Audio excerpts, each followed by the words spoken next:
We are making Traeger baked beans. Now, out on your Traeger pellet smoker, we are going to infuse some regular baked beans with some crispy bacon, some caramelized onions, a couple more ingredients with just a kiss of smoke from our pellet grill. The best part is that we get to make it alongside our main dish for a super easy meal. Now, let's get into our ingredients. These are our simple ingredients that we need to make these beans. So I have a 28-ounce can of baked beans. Any flavor is totally fine. Then I have 6 slices of bacon that I cut up into small pieces, half a cup of sweet yellow onion, and 1 tablespoon of each brown sugar, apple cider vinegar, yellow mustard, and ketchup. And then my spices over here, I have a teaspoon of garlic powder and a half a teaspoon of black pepper. All right, party people.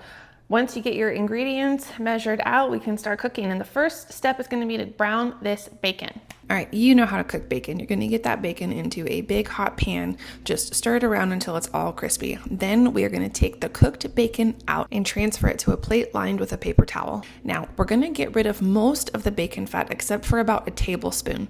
To that, we're going to add that minced onion.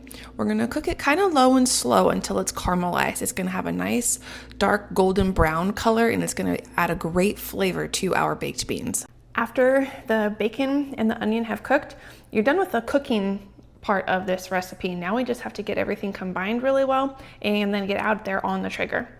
Now we get to put all this goodness together. So into a large bowl, we're going to combine the baked beans, our brown sugar, our spices, the vinegar, ketchup, mustard, those caramelized onions, and that delicious crispy bacon.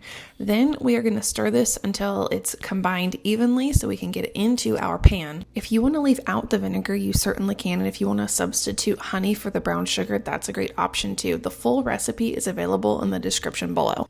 Cast iron is my favorite option when I'm trying to heat something out on my Traeger while I'm cooking my main dish. So I have a 10-inch deep cast iron pan that I'm going to transfer these baked beans into to heat them up. You can also use something like a disposable aluminum pan or anything that you don't mind setting out there on your grill grates.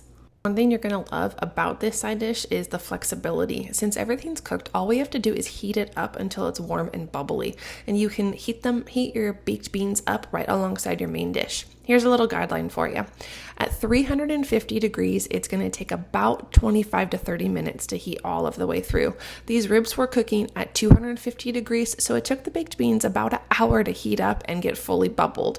It's such an easy and inexpensive side dish. If you want to make this for a crowd, you can double and triple the recipe easily. Serve it alongside your favorite protein. If this was helpful, please give this video a thumbs up. Make sure you subscribe and come back so you can see more great cookout videos for this summer.